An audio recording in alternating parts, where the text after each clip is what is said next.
কোরবানির দিন আসছে, কিন্তু আমার মনটা মানছে না। আমার প্রিয় ভাইটাকে ছাড়া আমি কিভাবে থাকব?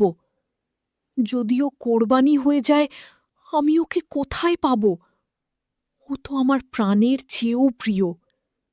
হে আল্লাহ, তুমি আমার ভাইটাকে বাঁচিয়ে দাও। হায় বাবা, আজ তোকে ভালো করে খাওয়াই, কারণ হয়তো এটাই শেষ দিন কলিজার টুকরা আমার সন্তান।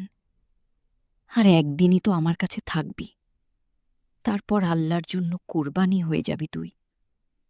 খা বাবা, খা, পেট ভরে খা। গো, কান্না করো না।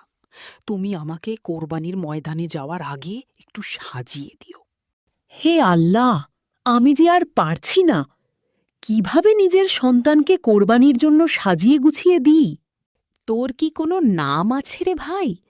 তোকে যখন কোরবানির জন্য বিক্রি করে দিল, নিশ্চয়ই তোর মা অনেক কেঁদেছিল।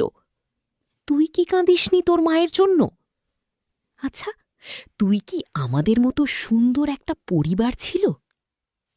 আসসালামু আলাইকুম ভাইয়া, কেমন আছো? ওয়ালাইকুম আসসালাম। আলহামদুলিল্লাহ, আল্লাহ ভালো রেখেছেন। তুমি কেমন আছো অনামিকা? আমাদের বাসায় কখন এসেছো ভাইয়া? এই তো কিছু সময় আগে এসেছি, ছাগলের সাথে। তোমার তো বেশ বন্ধুত্ব হয়ে গেছে দেখছি। এটা আমাদের কুরবানির ছাগল। 1 সপ্তাহখানেক আগে বাবা নিয়ে এসে দিয়েছেন। আমি ওর নাম দিয়েছি ক্ষণিকের অতিথি। এই 1 সপ্তাহেই তোমার সাথে বেশ ভালো বন্ধুত্ব হয়ে গেছে। হ্যাঁ ভাইয়া, ও তো অনেক ভালো। আমার সব কথা মনোযোগ দিয়ে শোনে, আমার কথা বুঝতে পারে। ভাইয়া, এইবার কিন্তু কুরবানির ঈদ আমাদের বাসাতেই করতে হবে। এই জন্যই তো তোমাদের বাসায় এসেছি। তোমার ক্ষণিকের অতিথির খাওয়ানো শেষ হলে এসো। ফুফি খাবারের জন্য ডাকছেন।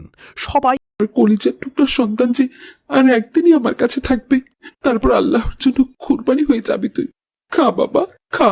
মা গো, কান্না করো না। আল্লাহ আমাকে কুরবানির জন্য কবুল করেছেন। এটা আমার সৌভাগ্য মা। তুমি আমাকে কুরবানির ময়দানে যাওয়ার আগে একটু সাজিয়ে গুজিয়ে দিও মা। হে আল্লাহ, আমি যে আর পারছি না কিভাবে নিজের সন্তানকে কুরবানির জন্য সাজিয়ে গুছিয়ে দেব। আল্লাহ, তুমি দয়া করো, আল্লাহ দয়া করো। আসসালামু আলাইকুম বোন। ওয়ালাইকুম সালাম। ভাইয়া, কোথায় যাচ্ছ? বাবার হাতে তরবারি কেন? আমার কোনো ভুল হলে আমাকে মাফ করে দিস বোন। কেন ভাইয়া, এসব বলছো কেন? কি হয়েছে তোমার? তুই হয়তো ভুলে গেছিস, আজ কোরবানির ঈদ। আজ আমার কোরবানি। আমি বাবার সাথে কোরবানির ময়দানের দিকে যাচ্ছি। না ভাইয়া, আমি তোমাকে যেতে দিব না।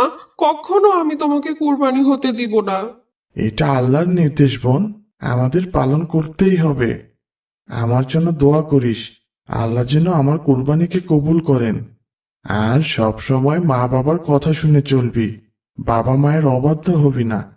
আল্লাহ কবুল করলে ইনশাল্লাহ জান্নাতে দেখা হবে। ভাইয়া গো, তুমি যেও না ভাইয়া। বাবা, তুমি ভাইয়াকে কুরবানি করো না বাবা, ভাইয়াকে ছেড়ে দাও। তুমি তো ভাইয়াকে কত ভালোবাসো বাবা।